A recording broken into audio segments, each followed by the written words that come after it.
Going to be an update video to my Belgrave station build. First thing is, I've replaced all the overhead from the paper straws wire rig to wooden dowel with steel wire. STY train spot, I think his channel name's called. You saw me put all this up when it was here. I put it all up. It took me a while to make, and what I've been doing for the last couple of days is building the signalling. I've built the homemade control panel.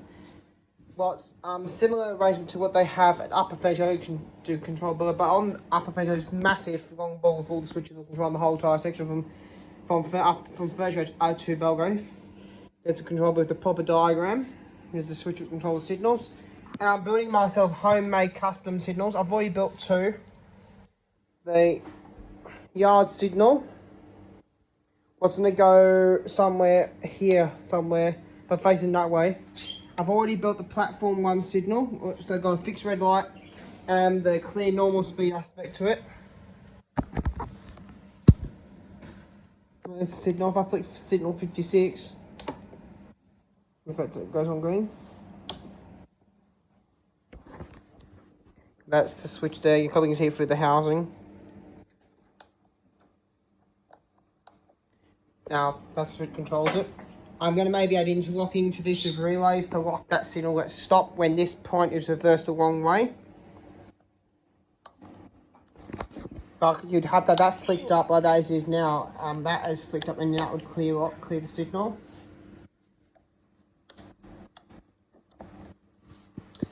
Because I'm making my own fields. You can't get searchlight display yellow and double logos here in Australia. I built it from America, and they're quite expensive as well. So another problem arose when I was building my signals. I don't do multicolour LEDs to display red as one aspect and yellow signals. What I'm doing for the yellow and red signals is putting 2 LEDs in the same housings. These are homemade housings out of hot glue and plastic cardboard.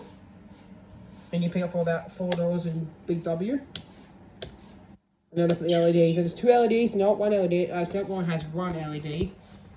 Because it has one colour LED.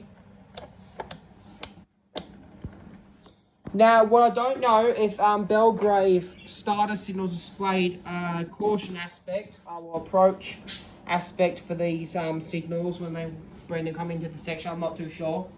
I know they displayed clear normal.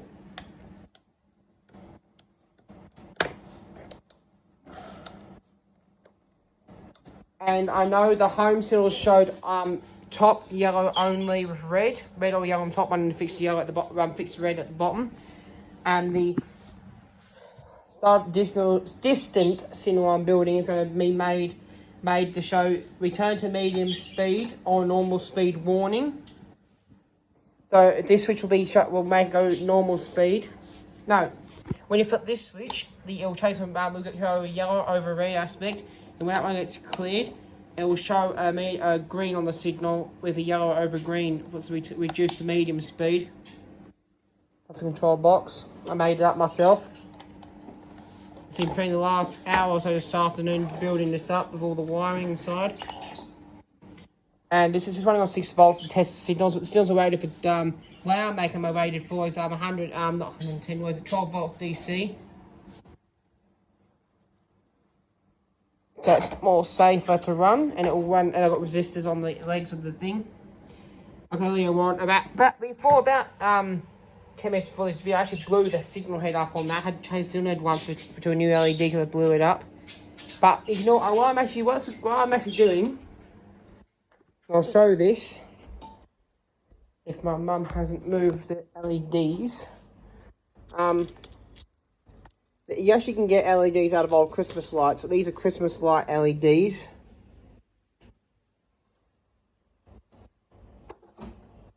These iPhone Maxes are just crap for focusing on small things. And there's a Christmas LED. Christmas light LED, and I'll show you what you do to get them from. I got these old Christmas, so I've got about 200 of these lights, broken out of old Christmas lights. We wiggle that about with pliers, and it will snap the LED, and you cut the legs in half, and then you can pull it off the plastic, and we use the LEDs. I won't jangle some melodies. And what you use for running is on 12 volts. For any of my rail fans who want to make their own signals, the best resistors to use are 1 amp.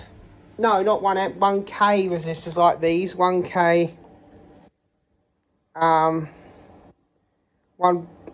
ohm resistors, 5 watts. This gets you one LEDs up to 15 volts direct current. I think, no, 13 volts direct current or 13 volts alternating current. Because I make my own signals and I don't want to make them go funny. But there's one put in. I've got another one to go in the hole there where the sawdust is. Let me blow that out. Where the hole is there. And where the hole is there. And that's where the distance cell is going to go. But I'm actually going to put the distance way ahead of it. Normally the distance cell is about a length of a 30 car train. And I know that because I've because all these signals are set for a 30 car to 50 car train. And the other signal's going to go somewhere there. I'm going to have to put an extension bit off here to put it on. But when I do it, this is Model B Bell. I know someone's going to say on the comments, Belgrave has a curved platform. Ignore that little not realistic look to my station because it's hard to curve wood. You have to like cut it and then try and sand it off. I haven't got to sand all that yet. I'm making a bit of a straight platform, but it's going to be looking like Belgrave. But to build this, it's quite easy to build the signals. And it's going to be run on as a DC layout. No, DCC layout. I've converted this back to run with pick up with plus here, minus here.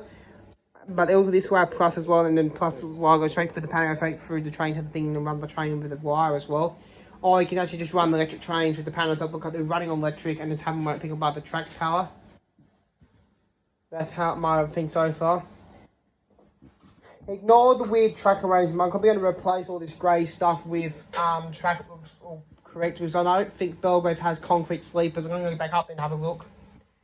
Because I've been out to Belgrave a couple of times to take still pictures around the station and of the signals and the track. That's it so far. So it's my Belgrave station build update.